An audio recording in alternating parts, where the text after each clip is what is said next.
अस्थावा विधानसभा क्षेत्र के किसान उच्च विद्यालय में राजद का बूथ अध्यक्ष, पंचायत अध्यक्ष तथा प्रखंड अध्यक्षों के एक दिवसीय कार्यकर्ता सम्मेलन का आयोजन किया गया। इस कार्यकर्ता सम्मेलन का उद्घाटन संस्कृत बोर्ड के अध्यक्ष भोला यादव व इस्लामपुर विधानसभा के राजद विधायक राकेश रोशन ने दीप प्रज्वलित कर किया। सम्मेलन को संबोधित करते हुए राजद नेता भोला यादव ने संघ के ढांचे के बारे में सभी अध्यक्षों को बारीकियां से बताने का काम किया, क्योंकि संघ के ढांचे पर ही पार्टी की बुनियाद मजबूत होती है। वहीं संस्कृत की परीक्षा में इस्लामिक सवाल पूछे जाने के सवाल पर संस्कृत बोर्ड के अध्यक्ष भोला यादव ने कहा कि हमने सभी धर्म के प्रमुख त्योहार के बारे में बच्चों को बताने का काम किया है। अपने इतिहास और सभ्यता संस्कृति के बारे में बताना कोई गलत बात नहीं। उन्होंने कहा कि परीक्षा सारी बातों को जानकारी देने का एक माध्यम है। वहीं नीतीश कुमार के द्वारा लालू राज की शासनकाल के ऊपर पूछे गए सवाल पर इस्लामपुर के विधायक राकेश रोशन ने कहा कि महागठबंधन में किसी तरह का मतभेद नहीं है। हम लोग का एकमात्र लक्ष्य है कि देश में भारतीय जनता पार्टी को कैसे विदा किया जाए। राजद तमाम तरह विरोधाभास को भुलाकर एक मंच पर जितने भी धर्मनिरपेक्ष लोकतांत्रिक समाजवादी ताकतें हैं, हम लोग सभी को एकजुट करने का प्रयास कर रहे हैं। बाबा भीमराव अम्बेडकर जी के द्वारा बनाए हुए संविधान के तहत चल रहा है और उस संविधान में सभी धर्मों के प्रति समभाव की बातें हैं और उस समभाव के तहत सभी धर्मों में जो पर्व त्योहार है उसके बारे में हम अपने बच्चों को यदि नहीं बताएंगे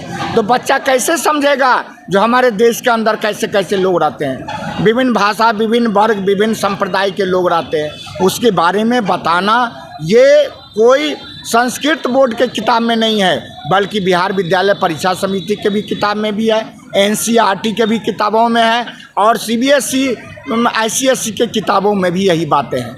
तो अपने इतिहास के बारे में बताना, अपने सभ्यता संस्कृति के बारे में बताना, अपने धर्मों के बारे में बताना कोई बुरी बात नहीं है। यदि हमारे बच्चे नहीं जानेंगे तो कैसे आगे चल के कुशल नागरिक बनेंगे।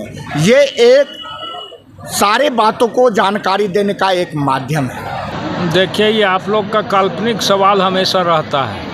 नीतीश कुमार जी के नेतृत्व में बिहार में गठबंधन चल रहा है और हमारे नेता बराबर इस बात को दोहरा रहे हैं कि हम लोगों के बीच में कहीं कोई किसी तरह का मतभेद नहीं है। तो फिर ये सारी बातों को आप हम लोगों के सामने रख करके बेवजह में लोगों को उलझाने का काम करते हैं। ऐसा कहीं कोई आपको दिख रहा है कि कहीं कोई इंडिया गठबंधन में विचारधाराओं का कहीं मतभेद है या कहीं पर किसी तरह का ऐसा ईगो का प्रॉब्लम है जिससे कि कहीं पर कोई टकराव की बात हो रही है। हर जगह सामान्य रूप से हम लोगों का एकमात्र लक्ष्य है कि देश के अंदर भारतीय जनता पार्टी को देश से विदा किया जाए और इसी लक्ष्य के लिए हमने तो कहा आज भी इस मीटिंग में कि हम लोगों ने तमाम तरह के विरोधाभास को भुला करके एक मंच पर जितनी धर्मनिरपेक्ष लोकतांत्रिक समाजवादी ताकतें हैं सबको हम लोग एकजुट करने का प्रयास कर रहे हैं और उसका प्रयास बिहार से भी शुरू हुआ जिसका आप प्रतिफल देख रहे हैं।